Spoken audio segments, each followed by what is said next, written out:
college game week. We skipped week 2 in short because we had a garbage schedule. We are, however, back to cover week 3. Jeremy, before we move to week 3, lasting impressions from week 1. Well, 2 things, Josh. 1, the ACC is terrible.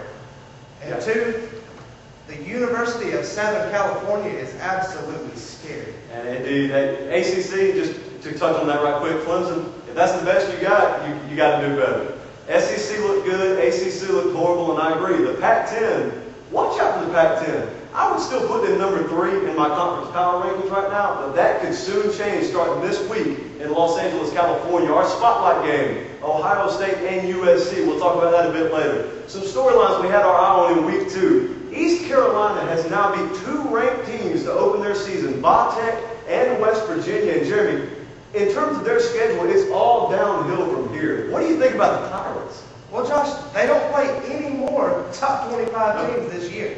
I think that when you look at that, you've got them going to Tulane this week, which could be an interesting game, but probably not. At NC State, at Virginia, we've already talked about the ACC. You go at Central Florida November 2nd and at Southern Miss November 15th. Those are key conference games. But other than that, kind of soft for the Pirates. Yeah, Tony Barnhart this morning in the AJC, I thought a very interesting article. You know, people want to talk about this being a Cinderella team, maybe. This is not a Cinderella team, as he wrote. They play a physical, smash-mouth style of football, and if you don't believe me, you can ask anybody on the sideline when it comes to Virginia Tech or West Virginia. This is a team that beats you running the ball down your throat and playing solid defense, and you got to commend Skip Holtz on the job he has done over there. You talk about their schedule. At West Virginia, at Central Florida, that's a Sunday night primetime game on ESPN. At Southern Miss, Marshall, and UTEP. You don't think they lose any of those games? I'm not going to say they don't lose, but they have a very good shot at winning those games, and that's all you can ask for. And really, what stood out to me is physicality. In big-time college football, you have got to be more physical than the other team to win. But what stands out to me is efficient quarterback play, and that's what you have in Patrick Pinkney. And when you look at his stats, 41 out of 51. How's your math, Josh? Pretty good. Go ahead. That comes out to 80%. That's a completion rate. That's impressive. Not gaudy numbers, 450 yards passing and 2 touchdowns. But when you're managing the game well and being an efficient leader of the football team, good things happen. We talked about the good. Now let's talk about the ugly.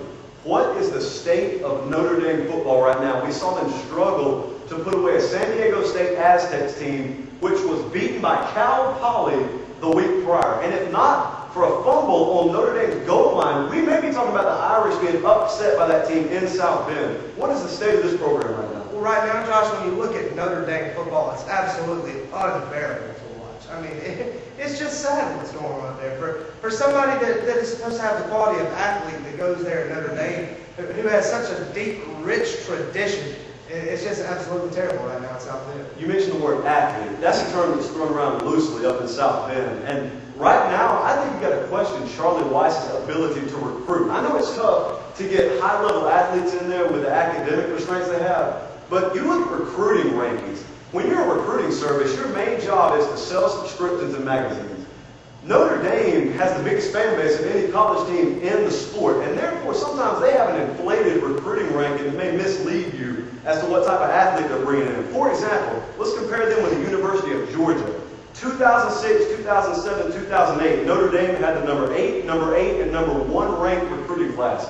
Conversely, Georgia had a number 4, number 9, and number 7. They average out to be just about the same over the past 3 years. Are you going to sit here and tell me, and is anybody in South Bend going to sit here and tell me that Georgia and Notre Dame have the same caliber athlete on the field right now?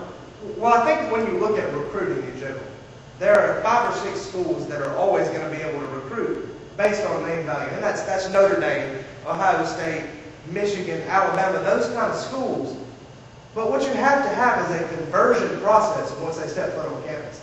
You can have a great high school athlete, but it does not mean that he's going to be a great college athlete. And right now at Notre Dame, they're missing something in that conversion process that they have going on in schools like Georgia and places like that, where those schools are just completely outperforming schools like Notre Dame. Charlie Weiss has had his 4 years to get his players in it too. So that's not an excuse you can use in South Bend. I think this is a program at a crossroads right now. This season is going to be very, very interesting up in South Bend. Let's go ahead and look at some point spreads we have our eye on this week. Some interesting lines early on. And for that, we'll send it to your friend and ours, Ryan Dole in the Moneymaker Studios. Hey there, friends. You're welcome for last week.